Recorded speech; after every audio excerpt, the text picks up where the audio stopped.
Hi everyone. आज के video में देखेंगे साइकोलॉजी पेपर 2 का most important topics language and communication जो आपके सिलेबस में मेंशन है। और इस टॉपिक से आपके 4 से 5 क्वेश्चन देखने को मिल सकते हैं जो काफ़ी आसान होते हैं, फिर भी आप गलती करते हो। इसलिए आज के वीडियो में हमने लैंग्वेज एंड कम्युनिकेशन को रखा है, जिससे आप 4 से 5 नंबर आप आसानी से ला सकते हो।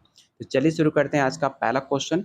लेकिन उससे पहले अगर आप BPSC, state, Jharkhand latest supervisor की तैयारी कर रहे हो तो आपके सिलेबस काफ़ी डिफरेंट है एक दूसरे से। और आपके सिलेबस के वाइज हमने आप लोग के लिए आपके सिलेबस को ध्यान में रखते हुए आपकी यूनिट वाइज 2000 से ज़्यादा क्वेश्चन आंसर, साथ में आपके एनसीईआरटी क्लास 11-12 का एमसीक्यू क्वेश्चन और मोस्ट इंपॉर्टेंट टॉपिक वाइज जो अभी आपको टॉपिक वाइज कराए जा रहे हैं, ये सारे आपको वीडियो, आपको पीडीएफ आपको मिलेंगे सिर्फ 300 में।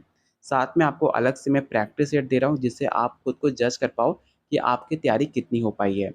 तो आप ले सकते हो सिर्फ 300 में आपके झारखंड लेडी सुपरवाइजर का जो टॉपिक है लैंग्वेज एंड कम्युनिकेशन आपके सिलेबस में साफ साफ मेंशन है। तो आप जरूर सारे क्वेश्चन को अटेम्प्ट जरूर कीजिएगा। अगर आप भी नोट्स लेना चाहते हो तो आपके जो टोटल 23 या 24 आपके यूनिट में टॉपिक दिए गए हैं, आपके टॉपिक वाइज हमने 2000 से ज़्यादा क्वेश्चन को रेडी किया हुआ है। तो लेने के लिए आप मुझे इस नंबर पे व्हाट्सअप कर सकते हो, जो डेली बहुत सारे बच्चे ले रहे हैं। आप भी ले सकते हो अगर अपने फ्यूचर को लेकर आप सीरियस हो तो, क्योंकि आपका एग्ज़ाम का डेट डिक्लेयर हो चुका है। तो आपके पास काफ़ी कम टाइम है और आपको साथ में गाइड भी किया जाएगा कैसे आप शॉर्ट टर्म में अपना पेपर को क्वालिफाई कर सकते हो। तो चलिए शुरू करते हैं आज का पहला क्वेश्चन। पहला क्वेश्चन है, भाषा की उत्पत्ति का सबसे व्यापक रूप से स्वीकृत सिद्धांत क्या है? पहला ऑप्शन है भाषा विज्ञान सिद्धांत, व्यवहार सिद्धांत, सामाजिक संरचनात्मक सिद्धांत, या ऑप्शन डी है विकासात्मक सिद्धांत। देखने में काफ़ी क्वेश्चन आसान लगता है। उम्मीद करता हूँ आप सब इसका राइट आंसर बता पाओगे, क्योंकि इस ये सेम क्वेश्चन आपके बिहार स्टेट में पूछा गया था और मैक्सिमम लोगों ने इसका आंसर गलत दिया था। तो याद रखिएगा, क्वेश्चन 1 का जो राइट आंसर होगा ऑप्शन बी हो जाएगा, व्यवहार सिद्धांत। भाषा सीखने की क्रिया किसके द्वारा सबसे प्रभावी होती है? पहला ऑप्शन है शुद्धिकरण, आनुवांशिकता, स्वाभाविकता, या ऑप्शन डी है संस्कार।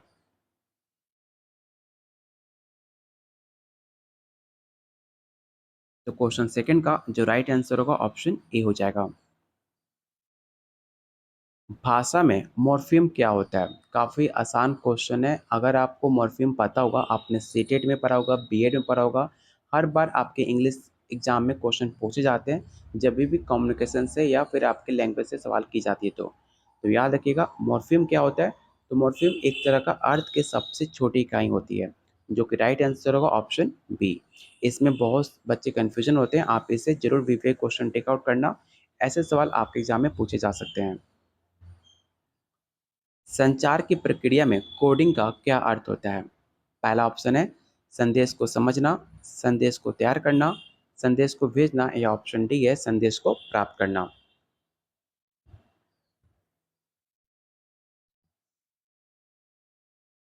तो क्वेश्चन 4 का जो राइट आंसर होगा ऑप्शन बी हो जाएगा, संदेश को तैयार करना। भाषा के सिंटेक्सिस का क्या तात्पर्य है? आपने नाम सुना होगा सिंटेक्स, ठीक है। पहला ऑप्शन है शब्द का उच्चारण, ऑप्शन बी है वाक्यों का व्याकरणिक ढांचा, शब्दों का अर्थ, या ऑप्शन डी है ध्वनियों का संयोजन।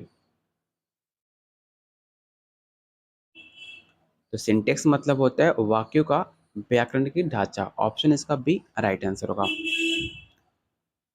संचार का सबसे इफेक्टिव तरीका किसे माना जाता है? पहला ऑप्शन है मौखिक, गैर मौखिक, लिखित, या ऑप्शन डी है दृश्य संचार। ध्यान से क्वेश्चन को जब आप रीड करते हो तो आपसे पूछा गया सबसे इफेक्टिव, मतलब आपको कोई एक ही ऑप्शन चुनना होगा। तो याद रखिएगा जो मौखिक है, जब आप किसी से कम्युनिकेट करते हो बोलकर, वो सबसे अच्छा तरीका माना जाता है किसी भी इंसान से कम्युनिकेट करने का। तो जो राइट आंसर होगा ऑप्शन ए हो जाएगा, मौखिक संचार। समांतर प्रसंस्करण किस प्रकार की जानकारी शामिल होती है? पहला ऑप्शन है एकल स्तर पर, कई स्तर पर, अनुक्रमिक, या ऑप्शन डी है अरैखिक।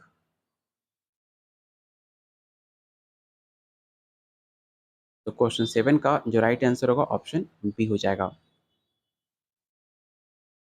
सेमांटिक मेमोरी का क्या संग्रहित होता है? पहला ऑप्शन है व्यक्तिगत अनुभव, सामान्य ज्ञान, दृश्य चित्र, या ऑप्शन डी है ध्वन्यात्मक जानकारी।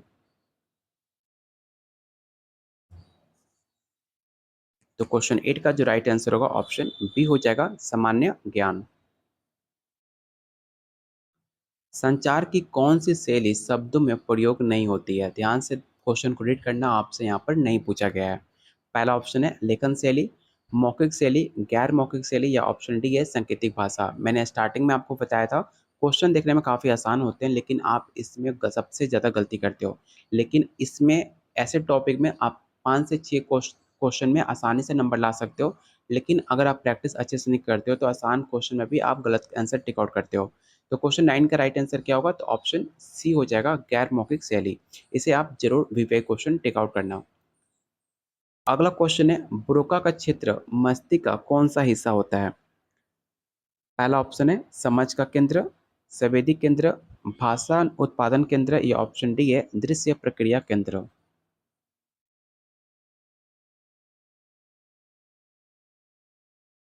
तो क्वेश्चन 10 का जो राइट आंसर होगा ऑप्शन सी हो जाएगा। भाषा विकास में क्रिटिकल पीरियड का क्या महत्व होता है? पहला ऑप्शन है सबसे अच्छा समय सीखने के लिए, भाषा खोने का समय, भाषा को स्थिर करने का समय, या ऑप्शन डी है भाषा में त्रुटियों का समय।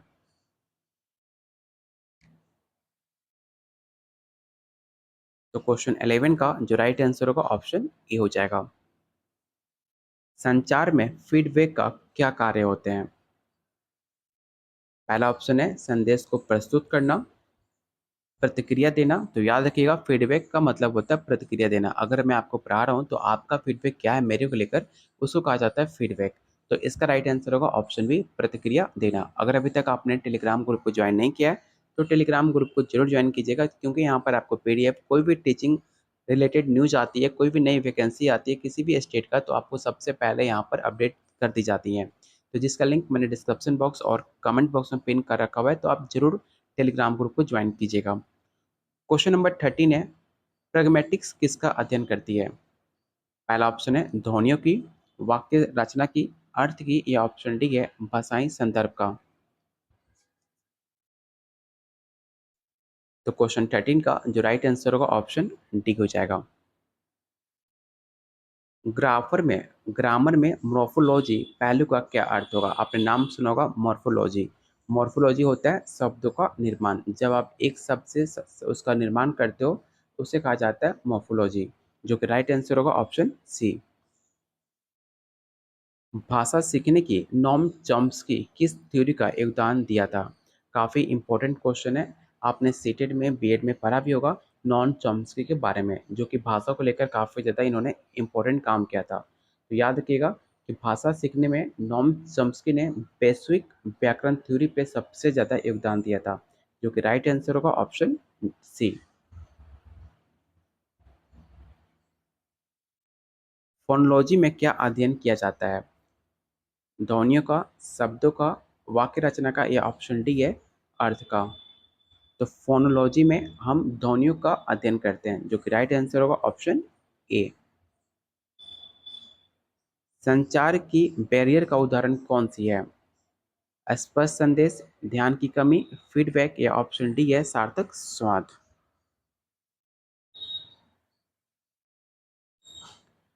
तो बैरियर का उदाहरण माना जाता है ध्यान की कमी। तो ऑप्शन इसका बी राइट आंसर होगा। भाषा में सिंटैक्स का क्या शामिल होता है? ध्वनियों का संयोजन, शब्दों का अनुक्रम, शब्दों का अर्थ, या ऑप्शन डी है वाक्यों का निर्माण। तो क्वेश्चन 18 का जो राइट आंसर होगा ऑप्शन डी हो जाएगा, वाक्यों का निर्माण। लेक्सिकल प्रोसेसिंग किससे संबंधित है? लेक्सिकल आपने नाम सुना होगा, जो एक दूसरे से कनेक्ट करता है लेक्सिकल। वाक्य संरचना, शब्द ज्ञान, ध्वनि संयोजन, या ऑप्शन डी है भाषण प्रसंस्करण।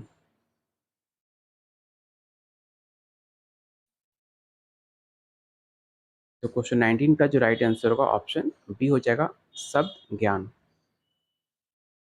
संचार में एक्टिव लिसनिंग क्या शामिल है? मौन रहना, ध्यानपूर्वक सुनना, केवल सुनना, या ऑप्शन डी है संदेश को नजरअंदाज करना। तो एक्टिव लिसनिंग वही होता है जो हर बात को ध्यानपूर्वक सुने, उसे कहा जाता है लिसनिंग, एक्टिव लिसनिंग। भाषा में कोड स्विचिंग का क्या तात्पर्य है? पहला ऑप्शन है भाषा का पूर्ण संयोग, एक भाषा से दूसरी में परिवर्तन, भाषा में सुधार या ऑप्शन डी है भाषा में वृद्धि। तो कोड स्विचिंग का मतलब होता है एक भाषा से दूसरी में परिवर्तन करना, मतलब ट्रांसफॉर्मर करना, स्विच करना। तो ऑप्शन इसका बी राइट आंसर होगा। भाषा के विकास में सेंसिटिव पीरियड का क्या महत्व हो जाता है? एक भाषा की गहराई, भाषा सीखने में आसानी, भाषा को भूलने के समय या ऑप्शन डी ये भाषा में कठिनाई। तो सेंसिटिव पीरियड का मतलब होता है भाषा सीखने की आसानी। तो ऑप्शन इसका बी राइट आंसर होगा। काइनेसिक्स किससे संबंधित है? मौखिक संचार से, गैर मौखिक संचार, लिखित या ऑप्शन डी है दृश्य संचार से। तो याद रखिएगा, काइनेसिक्स आपका रिलेटेड करता है गैर मौखिक संचार से, जो कि राइट आंसर होगा ऑप्शन बी। क्वेश्चन नंबर 24, भाषा के संदर्भ में प्रोसीडी का क्या मतलब है? शब्द निर्माण, वाक्य संरचना, ध्वनि की लय या ऑप्शन डी है शब्दों का उच्चारण। तो प्रोसीडी का मतलब होता है ध्वनि की लय, ऑप्शन इसका सी राइट आंसर होगा।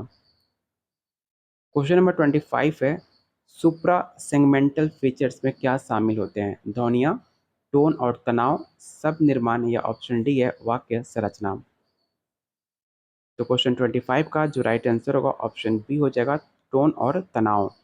अगला क्वेश्चन है कि स्किनर के अनुसार भाषा सीखने में क्या प्रमुख भूमिका निभाता है?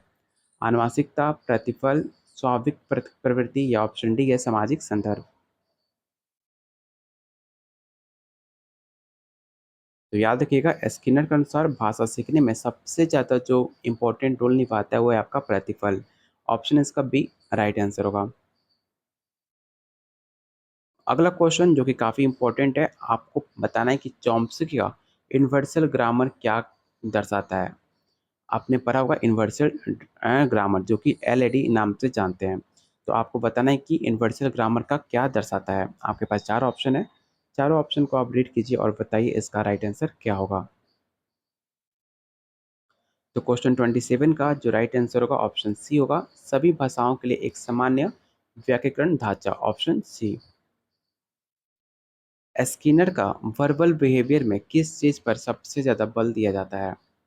मौखिक आदान प्रदान, लिखित संचार, शब्द का उपयोग या ऑप्शन डी है सामाजिक संदर्भ।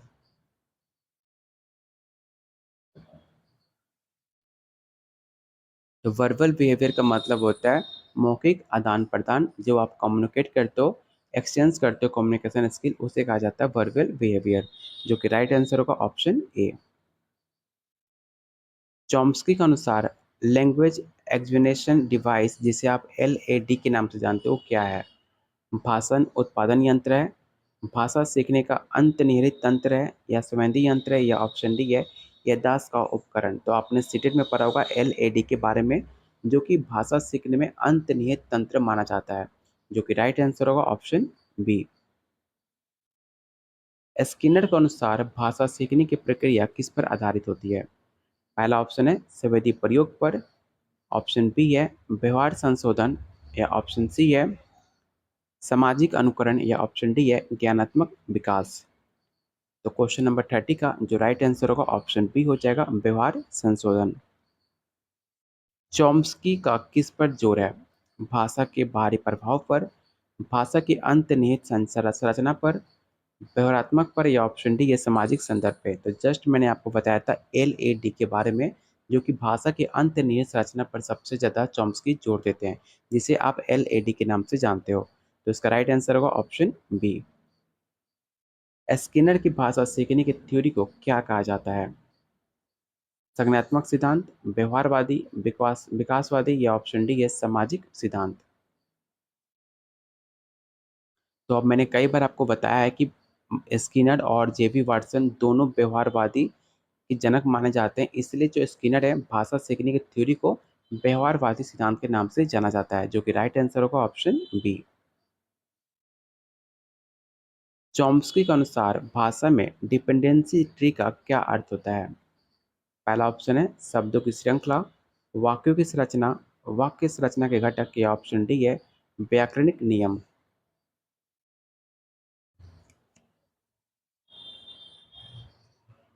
तो डिपेंडेंसी का मतलब होता है वाक्य संरचना के घटक, जो कि राइट आंसर होगा ऑप्शन सी। स्किनर के अनुसार शेपिंग का क्या अर्थ होता है? पहला ऑप्शन है व्यवहार का सुधार, आदर्श व्यवहार का चयन, अनुकरण का परीक्षण, या ऑप्शन डी है भाषा सीखने का मार्गदर्शन। तो क्वेश्चन नंबर 34 का जो राइट आंसर होगा ऑप्शन ए हो जाएगा व्यवहार का सुधार। चॉम्स्की के अनुसार डीप स्ट्रक्चर क्या होता है? वाक्य की सतही संरचना, वाक्य की अंतर्निहित अर्थ, वाक्य की ध्वनि विन्यास, या ऑप्शन डी है शब्द का उच्चारण।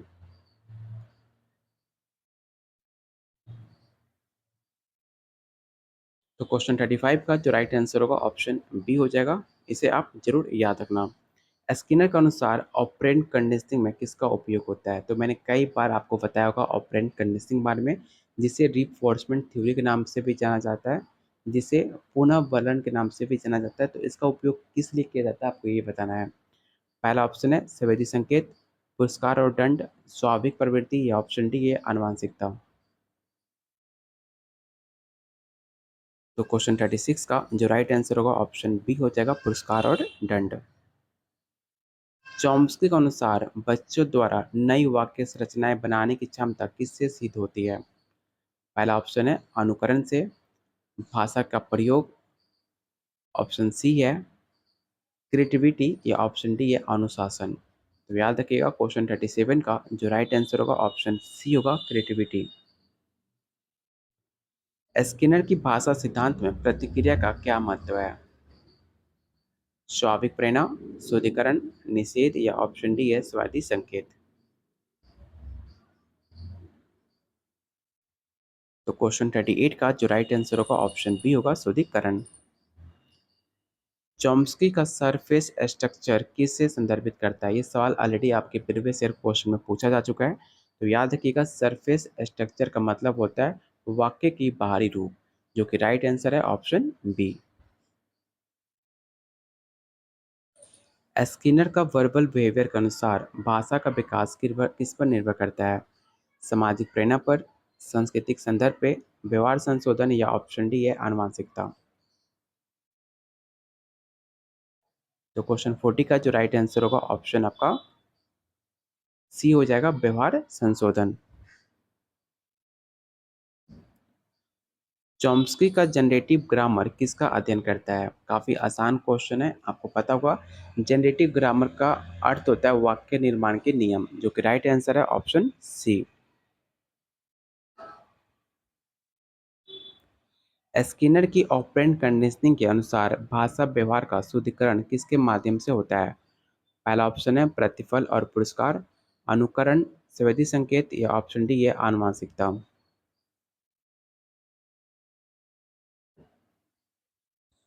तो क्वेश्चन 42 का जो राइट आंसर होगा ऑप्शन ए हो जाएगा प्रतिफल और पुरस्कार। चॉम्स्की का ट्रांसफॉर्मल ग्रामर क्या दर्शाता है?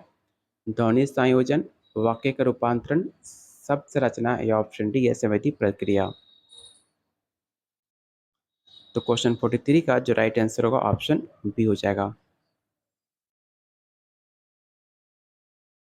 क्वेश्चन नंबर 44 है स्किनर की भाषा सिद्धांत में पॉजिटिव रिफोर्समेंट का कार्य क्या है? तो जस्ट मैंने बताया पॉजिटिव रिफोर्समेंट आपका स्किनर की दी गई एक सिद्धांत है जो कि भाषा को प्रोत्साहित करता है, जो कि राइट आंसर होगा ऑप्शन बी। चॉम्स्की का ट्रांसफॉर्मेशन ग्रामर क्या वर्णित करता है? शब्द का उच्चारण, शब्दों की गहराई, शब्दों का रूपांतरण, या ऑप्शन डी है वाक्य की सतह संरचना।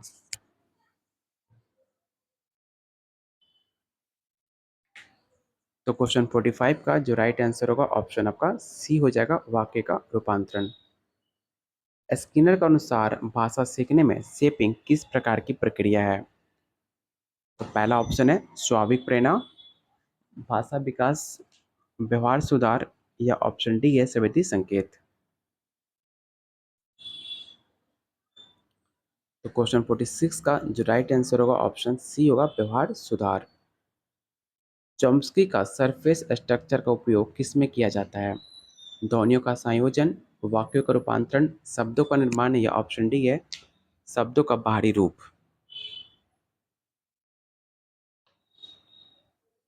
तो क्वेश्चन 47 का जो राइट आंसर होगा ऑप्शन डी हो जाएगा, वाक्य की बाहरी रूप। क्वेश्चन नंबर 48, स्किनर के अनुसार निगेटिव रिफोर्समेंट का उद्देश्य क्या है? तो याद रखिएगा, स्किनर के अनुसार निगेटिव रिफोर्समेंट का उद्देश्य है अवांछित व्यवहार को कम करना। तो ऑप्शन इसका सी राइट आंसर होगा। तो आज के वीडियो में टोटल 48 क्वेश्चन थे। उम्मीद करता हूँ जो आज का टॉपिक है लैंग्वेज एंड कम्युनिकेशन, जो जो इस टॉपिक से 4 से 5 क्वेश्चन पूछे जाते हैं जो काफ़ी आसान होते हैं, लेकिन फिर भी मैक्सिमम लोग इसमें गलती करते हैं। इसलिए आज के वीडियो में इस टॉपिक को कवर किया गया है, जिससे आसान टॉपिक को आप आसानी से 4 से 5 नंबर लाकर अपने स्कोर को और बेटर कर सकते हो। तो अगर अभी तक आपने वीडियो को लाइक नहीं किया, क्योंकि मैंने एक बार भी वीडियो को लाइक और शेयर करने के लिए बिल्कुल नहीं कहा, तो प्लीज़ वीडियो को लाइक और शेयर ज़रूर करना। अगले वीडियो किस टॉपिक पे आप देखना चाहते हो, टॉपिक का नाम आप ज़रूर सजेस्ट करना वीडियो खत्म होने के बाद, कि अगले वीडियो में उस टॉपिक पे आप लोग के लिए टॉप 50 क्वेश्चन लाया जा सके। तो मिलते हैं बहुत जल्द अगले वीडियो में। अगर आप पेड नोट्स लेना चाहते हो, तो आप मुझे इस नंबर पे व्हाट्सएप कर सकते हैं, जिसमें आपको बहुत सारे कंटेंट दिया जा रहा है। साथ में आपको गाइड भी किया जाएगा किस टॉपिक से कहाँ से आपको स्टार्ट करना है, जिससे आप शॉर्ट टर्म में पेपर को क्वालिफाई कर सकते हो। जैसे कि आपके यूनिट वाइज़ 2000 से ज़्यादा क्वेश्चन आंसर, साथ में एनसीईआरटी जो कि काफ़ी इंपॉर्टेंट है, क्लास 11-12 का question answer, most important topic wise जो अभी आपको टॉपिक सारे टॉपिक जो सिलेबस में मेंशन है, वो सारे टॉपिक से आपको क्वेश्चन आंसर मिल जाते हैं, सिर्फ 300 में। तो लेने के लिए आप मुझे इस नंबर पे व्हाट्सएप कर सकते हैं। बाकी डिटेल्स आपको यहाँ पर शेयर कर दी जाएँगी, जो डेली बहुत सारे बच्चे ले रहे हैं। आप भी ले सकते हो अगर आप अपने फ्यूचर को लेकर सीरियस हो तो। तो मिलते हैं बहुत जल्द अगले वीडियो में, तब तक के लिए कीप वॉचिंग, कीप शेयरिंग।